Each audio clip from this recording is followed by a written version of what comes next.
काबिरीन जो हैं उनको अल्लाह ताला की ज़ात अकल दे। मलिक साहब, सबसे पहले जो ताज़ा सूरत हाल पे बात करते हैं, ये डीजीआईएस के तैनाती का मामला काफ़ी गर्म है। अभी तक किसी कुछ नज़र नहीं आ रहा। आईनी तौर पर डीजीआई की तकर्री का तरीकाकार क्या होता है और ये क्यों इतनी उलझने हैं? बड़ा सादा सा काम है, इससे पहले कभी हमने सुना नहीं, देखा नहीं 70 साल में। देखिए, आईएसआई हमारी आर्म फोर्सेस का एक अ, बहुत इम्पोर्टेंट एक अदारा है। जी। आईएसआई ने अपनी मेहनत की से बैनुल अक़वामी दुनिया में बड़ी जगह बनाई है और ये पाकिस्तान बनने के बाद कर्नल शाहिद हामिद का ये आइडिया था, जो पहले डीजी बने, और उससे मुतवातर शुरू में तो 5-5, 6-6 साल की तैनातियां होती गई, पर लेकिन जूं-जूं हालात बदलते गए तो तैनातियां 2 से 2 ढाई साल की तैनाती होती है नॉर्मली। मोहतरमा बेनज़ीर भुट्टो ने ही, मेरा ख्याल कल्लू साहब थे शायद, अगर मुझे याद पड़ता है, तो उन्होंने उनको लगाया था हमीद गुल साहब के बाद। जी। शमसुर रहमान कल्लू जी। 30 मई 1999 से 90 अगस्त 90 तक। अदरवाइज हाजर सर्विस जर्नैल उसके आते हैं, पहले शुरू में मेजर जनरल थे, अब बड़े जर्नैल भी आ जाते हैं।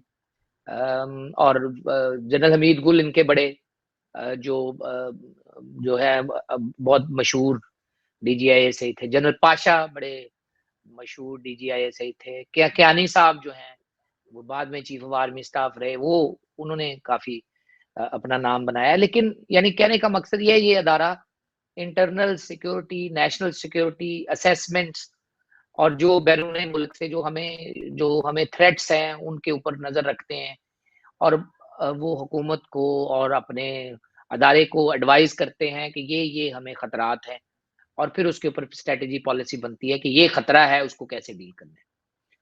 इसको मेरे ख्याल में मुतनाज़े नहीं बनाना चाहिए। इसका जो सिक्योरिटी और जो उसकी असेसमेंट, जो उसका वर्किंग है, उसको जो है वो मुतनाज़े नहीं बनाना चाहिए। और दूसरा, हाज़र सर्विस जर्नैलों को जितना उनका काम है, उसके बाद उनको उनके महकमे में वापस जाने देना चाहिए, क्योंकि इसमें थोड़ा-सा टेंटेड है, क्योंकि हम इससे एक पॉलिटिकल काम भी थोड़ा-सा लेते हैं ना, विंग जोड़-तोड़ है, वाला, बकायदा नहीं, थोड़ा सा क्यों, बकायदा बंदों को हिलाने विंग है वाला, पूरा इसका एमपी एक। एमपीओ को और लोगों को थोड़ा-सा शेक द ट्री वाला। तो एक अच्छा, एक बहुत ही मशहूर ज़माना एक अदारा, उसमें अगर आप एक आदमी को, हाज़र सर्विस जर्नैल को बहुत लंबा रखेंगे, तो वो फिर कुछ और करने के काबिल नहीं रहेगा। वो फिर इस अदारे की जो बैगेज है, जो काम का बैगेज है, उसमें धनस के रह जाएगा। और मेरे ख्याल में फौज तभी 2 साल बाद अगर बंदे को आगे लेके जाना हो, तो उसको फिर ऊपर ले जाते हैं, वो कोर करता है या कुछ और करता है, या कहीं डीए जाता है, या कहीं इधर-उधर लगाते हैं, ताकि वो बहुत ज़्यादा टू मच इन्फ्लुएंस ना हो जाए अपने महकमे की जो वर्किंग है, और वो किसी और काम का ना रहे। और फौज चाहती है कि बंदा हमारे काम का रहे और कोर कमांडर बने, या इधर जाए या उधर जाए, जो भी मुल्क से बाहर जाए, कहीं डीए लगे या इधर। तो मेरे ख्याल कभी एम्बेसडर लगाते हैं। तो अब जो पोजीशन ये है, मैंने आपको बताया है कि जो हिस्ट्री है वो तो हाज़र सर्विस जर्नैलों की ज़्यादा है। तो हाज़र सर्विस जर्नैल लगाने के लिए ऐसे ही जर्नैल नहीं उठा लिया जाता। चीफ ऑफ आर्मी स्टाफ 3 नाम देता है, उसमें से आप एक पिक करते हैं और वो उसको प्राइम मिनिस्टर लगा देता है। नाम देने की एक्टिविटी चीफ मिनिस्टर करता है, प्राइम मिनिस्टर उनमें से उनकी असेसमेंट को फॉलो करते हैं और बंदा लगाते हैं जिसको वो प्रपोज करता है। नॉर्मली बंदा वो लग जाता है जिसको, हाज़र सर्विस जर्नैल को, जिसको वो प्रपोज किया जाता है। अब प्रोगेटिव तो ज़ाहिर है, चीफ एग्जीक्यूटिव तो प्राइम मिनिस्टर ऑफ पाकिस्तान है, वो सारी चीजें तो उनके नाम से ही लगती है ना, chief of army ji, staff भी वही लगाते हैं। बिल्कुल ठीक। लेकिन वो जो प्रोसीजर तरीकाकार मैंने जैसे बताया आपको कि जैसे जीओएचक्यू नाम देता है, उसी तरह डिफेंस मिनिस्ट्री देती है, तो जीएचक्यू फिर सारा कुछ उसी तरह होके चीफ ऑफ आर्मी स्टाफ के लिए भी इसी तरह होता है। लेकिन चीफ ऑफ आर्मी स्टाफ क्योंकि हेड होता है, तो वो चीफ एग्जीक्यूटिव एक दफा लगा देता है, लेकिन उसके नीचे जो वर्किंग होती है, उसमें हमारे मुल्क में इतनी इंटरफेरेंस चीफ एग्जीक्यूटिव की नहीं होती। अगर आपने हाजिर सर्विस बंदा लगाना है, तो assessment of chief of army staff को फॉलो किया जाता है। उन्होंने पूरा अदारा चलाना होता है, उसके पीछे असेसमेंट होती, उस पीछे जीओएचक्यू की एडवाइस होती है, उसके पीछे उन्होंने देखना होता है कि ये बंदा क्या काम दे चुका है, क्या दे रहा है, किसको चाहिए, क्या अब चाहिए हमें। तो मेरा ख्याल है इंस्टीट्यूशनल स्ट्रेंथ और इंस्टीट्यूशनल जो वर्किंग है उसके मुताबिक तो उनकी राय ही जो है वो स्वे होगी। जिस बंदे को वो जहाँ लगा रहे हैं ट्रांसफर पोस्टिंग में, और जो बंदा वो लेना चाह रहे हैं, तो मेरे ख्याल में उनकी असेसमेंट स्वे करेगी। अगर चीफ ऑफ आर्मी स्टाफ की जो असेसमेंट है उसके ऊपर अगर आपकी राय मुख्तलिफ है, तो आपको फिर उनको परसुएट करना पड़ेगा, आपको उसको मनाना पड़ेगा कि आपकी असेसमेंट से हम अग्री नहीं करते। तो ये मेरी राय है। अब जो पढ़ रहा है वो कड़मास मचा हुआ है, वो मेरा ख्याल में ना तजर्बाकारी है। मलिक साहब, ये जो कड़मास है हुकूमत के लिए जानलेवा भी साबित हो सकता है। मेरा ख्याल ये कड़मास हुकूमत के लिए जानलेवा साबित हो चुका है, क्योंकि है। आप इस तरह तमाशा नहीं बनाते अपने अदारों को। और जिस तरह चीफ ऑफ आर्मी स्टाफ जो नाम दे दिए हैं, कंसल्टेशन हो गई है, नाम अनाउंस हो गया है, अब वो ट्विटर के ऊपर रिजेक्टेड करने वाला ही रह गया काम, बाकी सारा कुछ तो कर दिया है हुकूमत ने।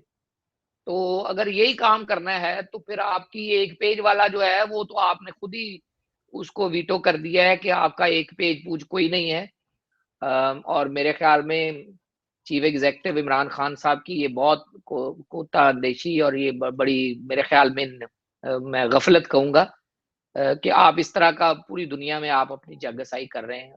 अदारा बहुत ही जो है वो इंटरनल एंड एक्सटर्नल जो थ्रेट है या नेशनल सिक्योरिटी जो है उसमें उसका जो है हाई रैंकिंग इंस्टीट्यूशन है।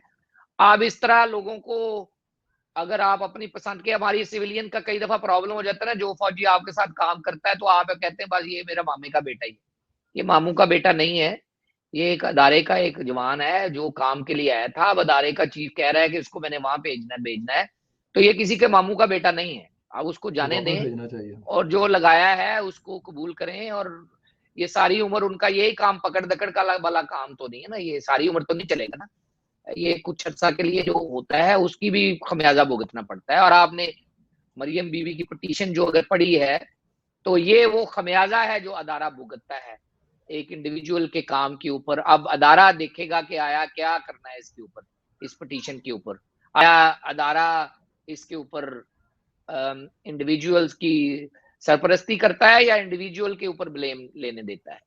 सो आप जब काम करते हैं इस तरह के तो बाद में फिर आपको भुगतना भी पड़ता है, और भुगतते वक्त नॉर्मली अदारा अपने बंदे से पीछे हट जाता है और डिस्टेंस कर लेता है और कहता है कि ये अदारे की पॉलिसी नहीं है। अब पूरी दुनिया में देख लें, और जिस तरह हम DGISA के ऊपर बहस या मुबासा सोशल मीडिया पे देख रहे हैं, बरतानिया में भी MI5 MI6 के बंदे लगते हैं, कभी अखबार में बहुत छोटी मोटी एक खबर लगती है और ये जा वो जा। तो जहां पार्लियामान फंक्शन करती है, जहां पे चीफ एग्जीक्यूटिव पूरा चीफ एग्जीक्यूटिव होता है, सिलेक्टेड नहीं होता, तो वहां पे ये पार्लियामान और कैबिनेट और प्राइम मिनिस्टर के लेवल के ऊपर फैसले फूसले हो जाते हैं, इतनी तशहीर नहीं होती।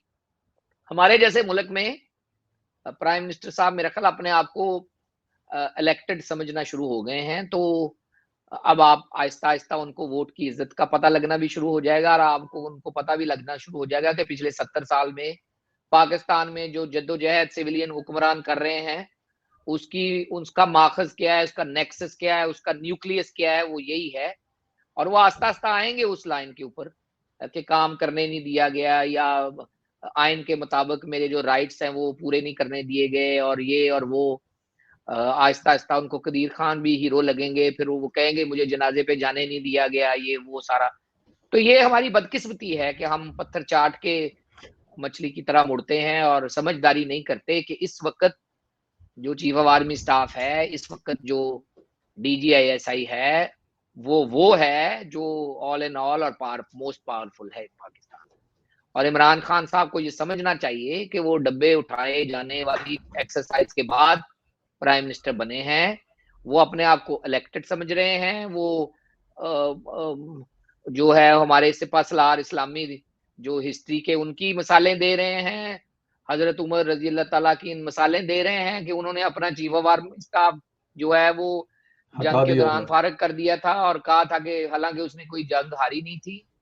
तो वो उसकी मिसालें आप दे सकते हैं, उसके ऊपर अमल करने के लिए आपको इलेक्टेड वजीर आजम होना पड़ेगा। और वो मिसाल भी गलत, वो मिसाल भी मतलब गलत नाजर में दी गई है, वो भी सुनाया गया गलत नाजर में दी गई। वो जिस तरह उन्होंने कहा ऐसे नहीं है, वो उसका भी संदेला साहब जो हाल सिविल मिलिट्री जो हमारा इम्बैलेंस है उसकी वजह से हुआ। आपने 12 अक्टूबर, कल 12 अक्टूबर है जब आपका ये प्रोग्राम चल रहा होगा, नियरली हम 12 अक्टूबर की 12 जो अक्टूबर में, बिल्कुल ठीक। डेट है उसको हिट कर रहे हैं। तो 12 अक्टूबर एक माइंडसेट है, उसको रिप्रेजेंट करता है। 12 अक्टूबर खत्म नहीं हुआ, 12 अक्टूबर 99 तो एक तारीख है ना, ये एक माइंडसेट है कि पाकिस्तान में सिविलियन रूलर्स खुदा ना खास्ता ना काम कर सकते हैं, ना काम करना चाहते हैं। पार्लियामान की बालादस्ती के लिए, जमहूरियत के लिए, आइन की बालादस्ती के लिए, इंसाफ के लिए, कानून के लिए, कानून की अमलदारी के लिए। और ये माइंडसेट बन गया है और इसको तोड़ने की जरूरत है कि ये ऐसा नहीं है। पाकिस्तान के जो सिविलियन इलेक्टेड लीडर हैं, काबिल हैं, काम कर सकते हैं, उनको काम करने दिया जाना चाहिए। पाकिस्तान की इंटरनेशनल कम्युनिटी में इज्जत तब होगी जब आप एक इलेक्टेड जो सही तौर पे पाकिस्तान के लोगों ने इलेक्टेड किया हो उसको काम करने दें, टेन्योर पूरा करने दें, फिर उसको उस काम को लेके जाके अवाम में जाके दोबारा वोट की हुर्मत के जरिए उसकी री इलेक्शन या उसको रिजेक्शन हो, और वो लोग जो उसके कंपैरेटिवली ऑपोजिशन में हैं वो अपना काम पेश करें और कंपैरेटिवली अवाम उसके ऊपर फैसला करे। हमें ये काम करने नहीं दिया जा रहा। हमारे मुल्क में सिस्टम की खराबी की मेन जिम्मेदारी सिमत की दुरुस्तगी का ना होना है।